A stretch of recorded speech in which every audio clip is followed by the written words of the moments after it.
Trey Rothchild stared out the window at the sea of people lined along the sidewalk, waving flags and holding up signs and posters. Friends and neighbors standing around chatting, some sitting in lawn chairs, waved as the vehicle passed them. He dreaded the moment when he would have to exit the SUV. When people look at me, they're only going to see half a man in this wheelchair, a burden to my family, and a failure to my team. Trey's heart was filled with the shadows of guilt, incredible loss, and shame, and he wasn't at all sure he would ever be able to leave that darkness behind. "Looks like everyone on the island came out for you," his brother Leon said. "And they don't seem to mind standing out there in the sun on a hot June day." "Yeah," Trey muttered. For the first time in his 29 years, he hated being the center of attention. The life I wanted is over, so it would have been better if I had just died along with my team.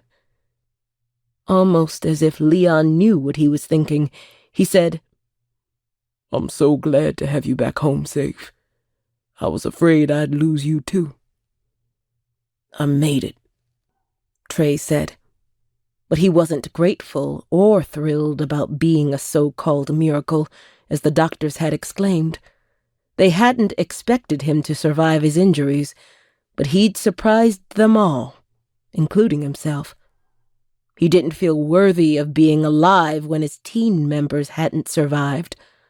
Although he'd been told over and over he'd done nothing wrong, Trey felt differently. He failed his team, and their deaths weighed heavily on him. "Aunt Eleanor never gave up hope," Leon was saying. "From the moment we got to Walter Reed Hospital, she wouldn't leave your bedside.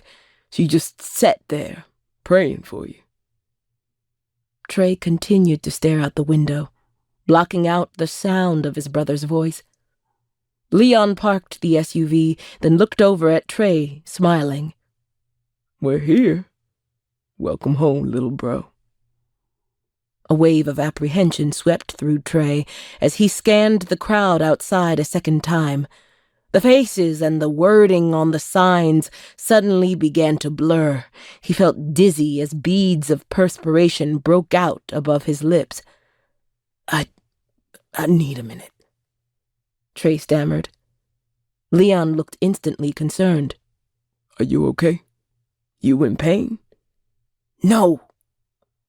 It wasn't exactly true, but Trey wasn't one to complain.